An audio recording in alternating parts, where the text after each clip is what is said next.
வணக்கம்.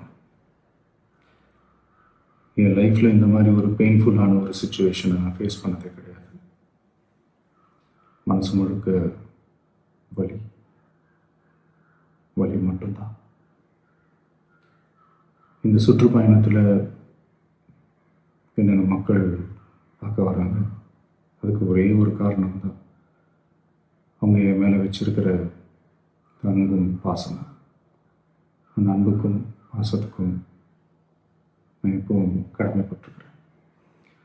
அதனால தான் இந்த சுற்றுப்பயணத்தில் மற்ற எல்லா விஷயங்களையும் தாண்டி மக்களுடைய சேஃப்டி, அதில் எந்த காம்ப்ரமைஸும் பண்ணிடக்கூடாதுன்றதுக்காக தான் அது என் மனசில் ரொம்ப ஆழமாக இருக்கும் அந்த எண்ணம்.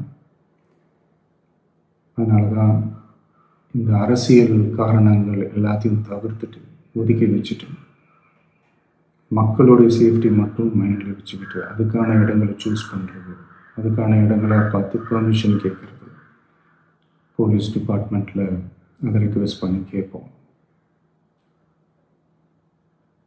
ஆனால் நடக்கக்கூடாதது நடந்துருச்சு. நானும் மனுஷன் தானே. அந்த நேரத்தில் அத்தனை பேர் பாதிக்கப்பட்டு இருக்கும்போது எப்படி அந்த ஊரை விட்டுட்டு என்னால் கிளம்பி வர முடியும்? நான் திரும்ப அங்கே போகணும்னு இருந்துச்சுன்னா அதை ஒரு காரணம் காட்டி அங்கே வேறு சில பதட்டமான சுச்சுவேஷன்ஸ், வேறு சில அசம்பாவிதங்கள் அந்த மாதிரி எதுவும் நடந்துடக்கூடாதுன்றதுக்காக தான் நான் அவாய்ட் பண்ணேன்.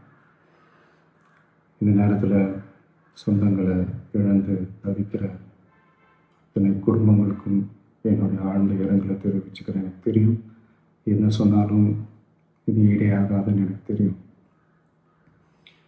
ஹாஸ்பிட்டலில் ட்ரீட் பண்ணிகிட்ருக்கிற எல்லாருமே சீக்கிரமாக க்யூர் ஆகி வரணுன்றதை இந்த நேரத்தில் நான் வேண்டிக்கிறேன்.